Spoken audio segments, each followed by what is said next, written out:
Hello, ici Dorine, Et Cyril, des investisseurs sereins. après plusieurs années de travail en tant qu'ingénieur, nous nous sommes lancés en investissement immobilier. Après 5 années d'acquisition, nous étions devenus libres financièrement. Dans ce podcast, nous vous partageons les stratégies et les bonnes pratiques pour développer votre intelligence financière.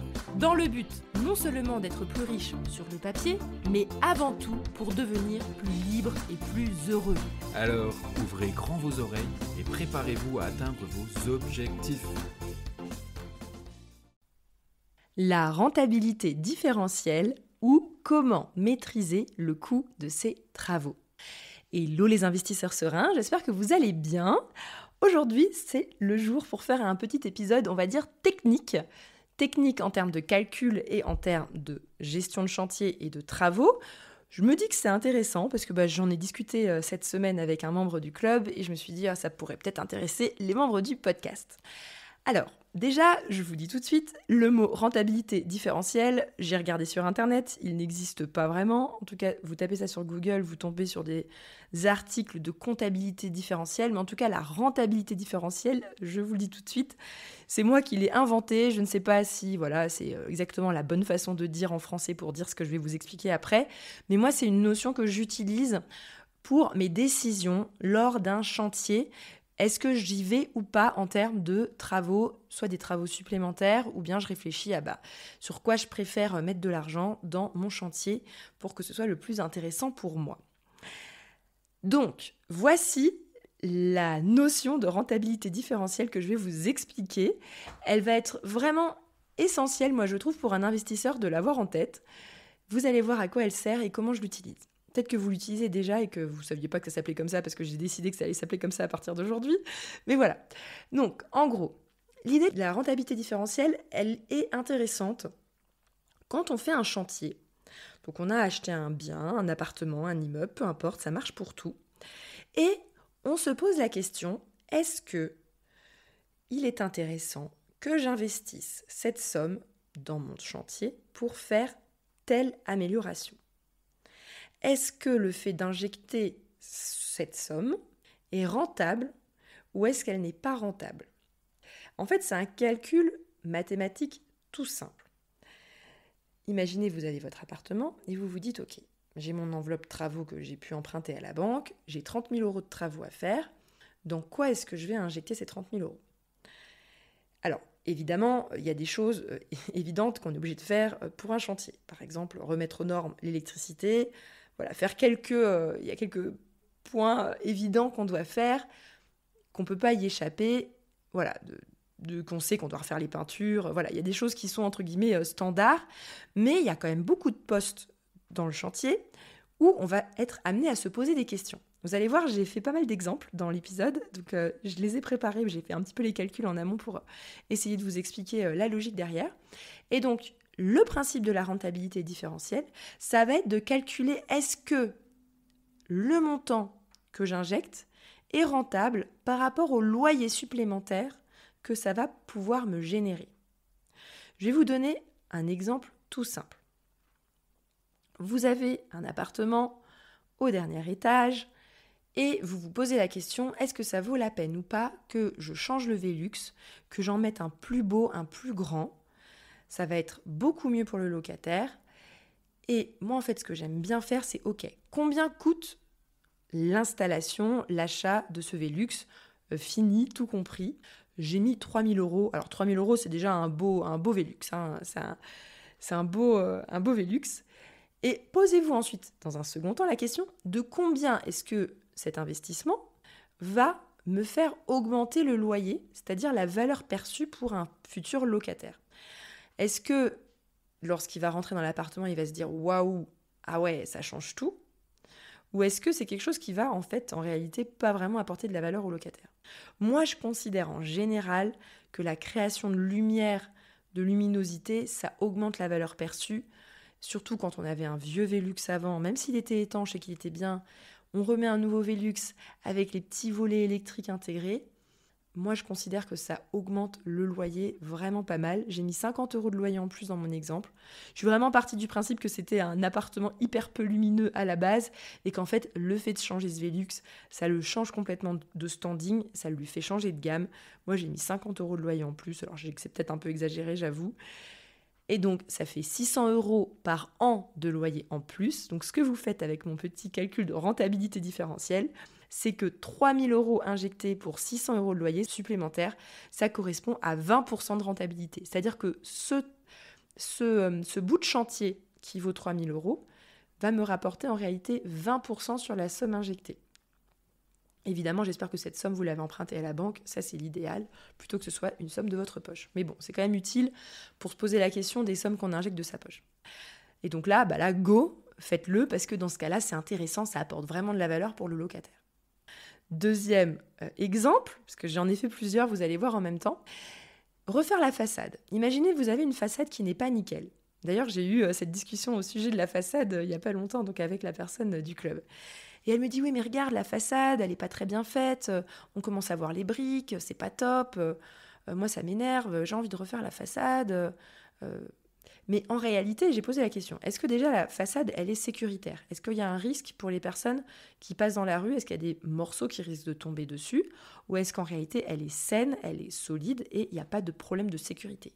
Non, il n'y a pas de problème de sécurité, on est d'accord. Enfin, dans l'exemple en tout cas que j'avais parlé. Et donc, si refaire la façade coûte 20 000 € et que la valeur perçue des locataires, concrètement, il y a peu de valeur perçue, sauf si vraiment la façade elle est horrible et que ça fait fuir. Théoriquement, si votre façade elle est juste un peu vieillotte, moi perso, on a toutes nos façades qui sont vieillottes, sauf une, et encore, elles sont toutes plus ou moins vieillottes.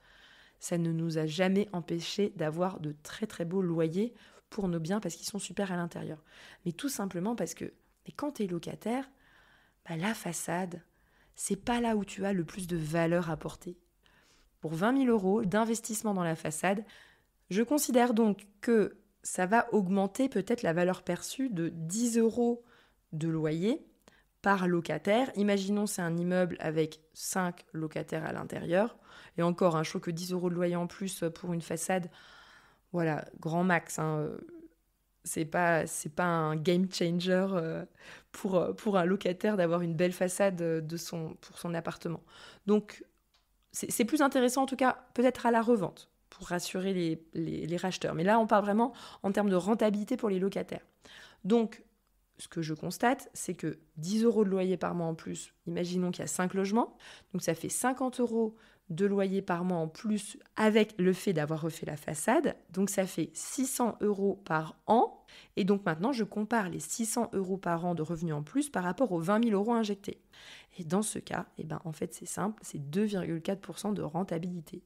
Donc, on fait pas 2,4% de rentabilité. En fait, c'est pas rentable, ça veut dire que tu n'apportes pas vraiment de valeur au locataire, donc c'est pas la peine de le faire. Troisième exemple, j'en ai fait plusieurs, la question des toilettes suspendues, qui est une excellente question parce que je considère vraiment, vous allez voir, qu'est-ce qu'il faut faire ? Est-ce qu'il faut mettre des toilettes suspendues ou pas dans ces logements ? Pour moi, la réponse, elle est très claire. En général, un toilette suspendu, il coûte, 300 €, max 500 € plus cher. Et vraiment, 500 € plus cher, voilà, je compte le fait que, voilà, il faut faire le petit boîtier derrière pour que ce soit bien, etc. Voilà. Et franchement, 500 €, je suis large. J'ai bien estimé la différence de prix entre un toilette suspendu et des toilettes simples. Donc, supposons que ça me coûte 500 € de plus. Voilà, sachant que j'ai vraiment surestimé la différence de prix. Je considère que quand un locataire rentre dans un logement et qu'il voit un beau toilette suspendu, ça fait quand même vachement classe par rapport à un toilette simple.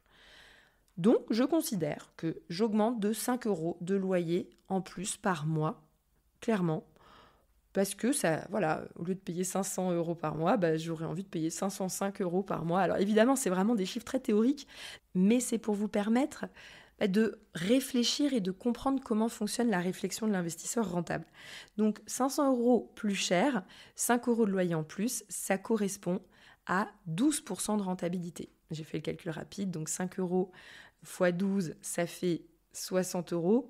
60 euros divisé par 500 euros, c'est 12% de rentabilité. Donc, ma conclusion, c'est on fait. On le fait. 12%, c'est bien. Et surtout qu'en plus de ça, vous le savez, on apporte de la valeur au bien. Donc, voilà, je considère que ça, faut le faire. Ça apporte de l'attractivité, sachant en plus que les 500 euros, je les ai un peu surestimés. Donc voilà. 4e et dernier exemple, parce que j'en ai fait quelques-uns encore. Est-ce que j'achète des meubles moyen de gamme plutôt que des meubles bas de gamme?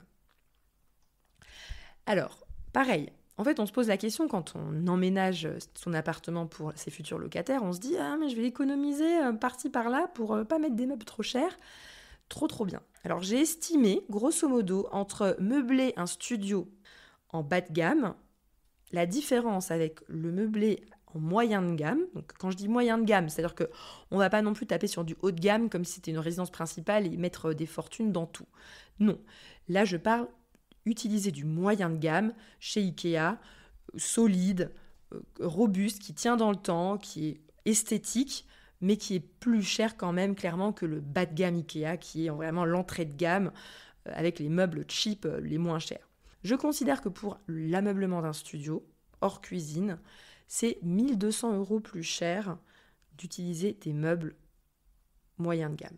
Donc, en réfléchissant à ça, j'ai réfléchi, est-ce que moi, en tant que locataire, quand je rentre dans un appartement qui est meublé avec des meubles bas de gamme, le fait de rentrer dans un appartement avec des meubles plutôt moyen de gamme, joliment décorés, où la personne elle a mis un peu plus de budget, est-ce que ça me donne envie de payer plus cher ou pas le loyer? Clairement, oui. J'ai envie d'être dans un endroit avec des beaux meubles. J'ai envie de payer plus cher pour ça. De toute façon, sur le marché, vous allez voir sur les meublés, la plupart des personnes mettent du bas de gamme. Donc tout de suite, vous vous démarquez et t'as envie de payer plus cher en tant que locataire pour avoir des jolis meubles. Donc j'ai estimé à 30 euros de loyer en plus entre un studio meublé avec des trucs cheap par rapport à un studio meublé avec des meubles de bonne qualité. Donc la différence de prix pour un studio, j'ai considéré que c'était 1 200 euros plus cher. 30 euros de loyer en plus, ça fait 360 euros par an de loyer en plus. Donc pareil, j'ai fait mon petit calcul de rentabilité différentielle. 360 euros divisé par 1 200 euros, on est à 30% de rentabilité. Donc en fait, quand vous faites ça, vraiment, vous boostez votre rentabilité. Donc clairement, on le fait. Voilà, je vous ai mis ces exemples concrets. Je trouve que c'est utile. Et vraiment, il faut que vous compreniez juste le mécanisme. C'est pas grave si vous n'avez pas compris tous les calculs, mais vous avez compris en fait la logique de l'investisseur rentable. Évidemment, il n'y a pas que la rentabilité différentielle, comme je l'appelle, à prendre en compte. C'est une aide à la décision. Ça vous aide à, entre guillemets, à relativiser, à vous dire « Ok, j'ai envie de le faire, machin, parce que je me dis c'est trop bien. » Mais il n'y a pas que ça à prendre en compte. Il faut aussi réfléchir à sa sérénité. Parfois, typiquement, je sais pas moi, l'un des exemples qui nous a vraiment coûté en sérénité et qui nous coûte encore parfois, c'est notamment une porte d'entrée qui était défaillante. Et on s'est dit, bah non, on va économiser sur le moment, on va la refaire plus tard, c'est pas pressant, mais en fait, si. Parce que se retrouver au téléphone avec des locataires qui peuvent plus rentrer chez eux parce que la porte, à cause de la chaleur de la canicule, elle a bougé et donc impossible de l'ouvrir, et t'es là à 21h avec ton coup de fil, et puis en plus de ça, pas de bol, c'est le moment où t'es en vacances, tu peux pas intervenir sur place, et que la personne, elle peut pas rentrer chez elle pour aller dormir, là, t'es mal. Là, franchement, t'es mal et tu te sens vraiment pas bien. Ça parle, on sent le vécu dans ce que je dis. Donc là, typiquement, la rentabilité différentielle, je suis d'accord avec vous qu'elle va pas être bonne, parce que un locataire ne va pas réfléchir beaucoup, en tout cas à la porte d'entrée principale de l'immeuble, si elle est fiable ou pas. Ça, en plus, il le voit pas vraiment lors de la visite, si pendant la visite elle fonctionne. Donc ça, par exemple, ça rentre pas dans le calcul différentiel, parce que c'est aussi votre tranquillité que vous achetez en ayant une porte fiable qui bouge pas et qui soit, on va dire, convenable, et qu'il n'y a pas un loquet qui soit défaillant ou un autre problème. Donc ça, vous le faites, et la rentabilité différentielle, on s'en fiche, on fait quand même les travaux.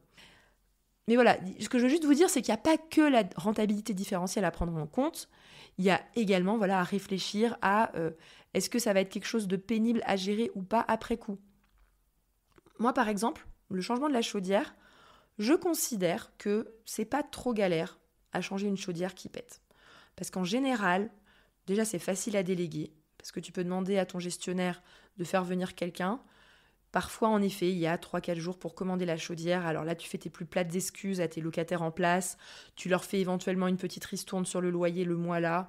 Vraiment en cas extrême, s'ils faisaient un froid pas possible et puis qu'ils n'étaient pas bien. Voire, si jamais ça traîne, tu peux aussi acheter quelques radiateurs électriques pour leur prêter momentanément des radiateurs électriques si jamais vraiment il y a plus de 2 semaines d'intervention et que tu te retrouves en plein milieu de l'hiver. Donc, tu as des solutions, ok, qui sont pas si coûteuses que ça par rapport au remplacement d'une chaudière, qui lui coûte en général quand même assez cher. Alors ça dépend, moi j'ai en tête le coût de notre chaudière de l'immeuble à 15 appartements qu'on n'a pas changé, et on a donc une ancienne chaudière. Je sais qu'à tout moment, un hiver, il se peut qu'elle ne démarre plus. D'ailleurs, en réalité, je vous dis ça, nous, celle qui a pété, c'était une nouvelle. Donc, comme quoi, il y a aussi les nouvelles chaudières qui peuvent péter. Ça, je dis rien, mais il y a eu un problème électrique dans l'immeuble qui n'avait pas été prévisible. En l'occurrence, une chaudière a pété, on a dû la changer, en 3 jours, c'était fait. Donc, je crois que c'était un chauffe-eau, pardon. C'était pas une chaudière, c'était un chauffe-eau. C'était un chauffe-eau qui a pété alors que c'était un chauffe-eau tout neuf. Donc en réalité, ce genre de problème, c'est assez facile à gérer. Le gestionnaire, il vient sur place, il vient avec un plombier ou un chauffagiste. Il s'occupe du changement dans les quelques jours. Les locataires, forcément, ils râlent un peu, mais ils comprennent que vous avez été réactifs, vous communiquez bien avec eux. Donc en fait, au final, pourquoi tout changer quand ça fonctionne encore ? Moi, je trouve que ça, typiquement, voilà. Sauf si vraiment elle est dans un endroit où c'est compliqué à changer. Moi, je suis plus pour garder ce genre de choses. Voilà. L'autre truc, par exemple, qu'on n'a pas fait et qu'on a regretté, c'est le hall d'entrée d'un immeuble. Parce que changer le sol d'un hall d'entrée d'immeuble, quand tu as des locataires en place, c'est quand même pas super facile et sympa pour les ouvriers et pour le passage et les entrées-sorties. Parce qu'en général, quand tu refais un sol, il y a un moment donné, pendant 24 heures, les gens ne sont pas censés pouvoir marcher dessus. Donc ça, c'est un peu galère. Donc ça, typiquement, je préfère que ce soit fait avant les mises en location, si jamais c'est possible pour vous. Donc voilà, donc en fait, vous avez compris le calcul différentiel. Pour essayer de comprendre la logique, évidemment, il y a d'autres raisonnements à prendre en compte, la tranquillité, le stress que ça peut engendrer si jamais c'est pas fiable, mais référez-vous à ce petit calcul que j'ai inventé, j'imagine que ça existait déjà, mais voilà, je l'ai inventé comme ça. Peut-être qu'il a un autre nom, je ne sais pas, mais en tout cas, moi, je l'utilise comme ça. Sur ce, j'espère que ça vous a été utile. C'est sûr que c'était assez technique, assez concret. Mais en tout cas, moi, c'est comme ça que j'aide les personnes à prendre des décisions par rapport aux travaux. Sur ce, je vous souhaite à tous une excellente journée et à bientôt.